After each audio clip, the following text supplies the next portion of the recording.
Engineer को ये confirm होना चाहिए कि जो हम लोग काम करा रहे हैं उसका प्रोडक्टिविटी कितना आता है, और जो मटेरियल यूज़ कर रहे हैं साइट पे उसका क्वांटिटी क्या है, उसकी स्पेसिफिकेशन क्या है, उसका डायमेंशन और एवरीथिंग एक इंजीनियर को पता होना चाहिए।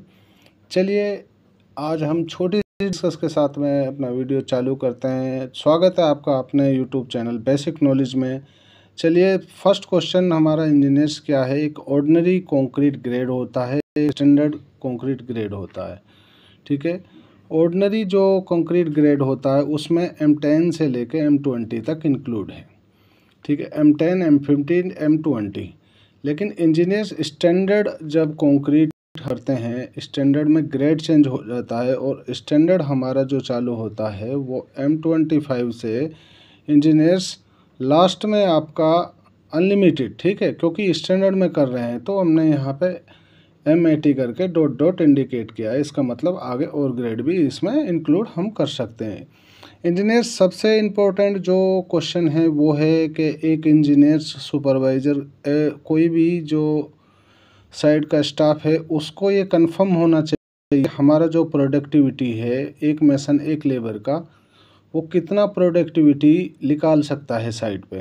जब तक यह चीज़ हमें कंफर्म नहीं होगी तो हम एक अच्छे से काम नहीं करवा पाएंगे साइड पे, और अकॉर्डिंग टू प्रोडक्टिविटी हम उससे काम नहीं ले पाएंगे। तो इंजीनियर्स हम प्लास्टर कर रहे हैं, ठीक है, तो हमें कितना प्लास्टर इंजीनियर्स रिक्वायर्ड है, 100 मिनिमम 100 स्क्वायर फीट, ठीक है, पर डे। ठीक है, उसके बाद में इंजीनियर्स प्लास्टर मिनिमम कितना है, 40 स्क्वायर। ठीक है, ब्रिक वर्क जो हम करेंगे साइड पे एक मेसन एक लेबर, वो इसका प्रोडक्टिविटी कितना है, 1.27 क्यूबिक मीटर।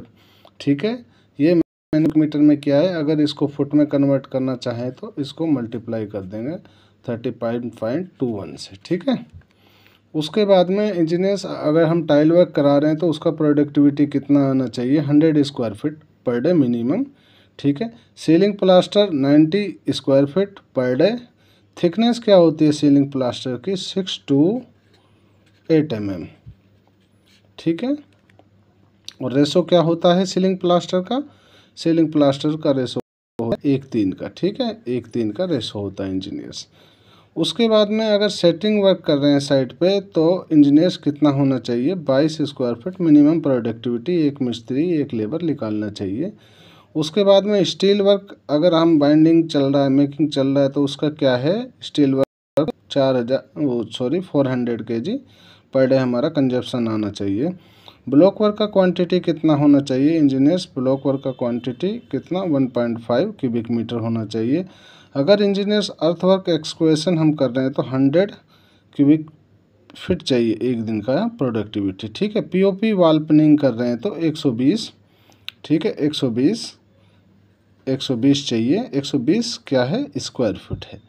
अगर फॉल सीलिंग का काम कर रहा है तो 10 स्क्वायर फीट। ठीक है, डोर फ्रेम फिक्सिंग कर रहा है तो एक दिन में इंजीनियर्स कितना प्रोडक्टिविटी चाहिए, एक दिन में इंजीनियर्स प्रोडक्टिविटी कितना चाहिए, 10 नंबर। ओके, अगर स्टोन वर्क चल रहा है इंजीनियर तो 50 स्क्वायर फीट का काम हमें एक मिस्त्री एक लेबर से पर दिन का चाहिए इंजीनियर्स। और ऐसी नॉलेज के लिए हमारे चैनल को आप सब्सक्राइब कीजिए और इसको कोशिश ये करो कि अपने जूनियरों को शेयर करो, क्योंकि नॉलेज बांटने से बढ़ती है, इंजीनियर्स घटती नहीं है। और छोटी छोटी वीडियो में छोटे छोटे टॉपिक में हम आपके साथ में ऐसे ही बने रहेंगे। ठीक है, इजाज़त दीजिए, धन्यवाद, थैंक यू, जय हिंद।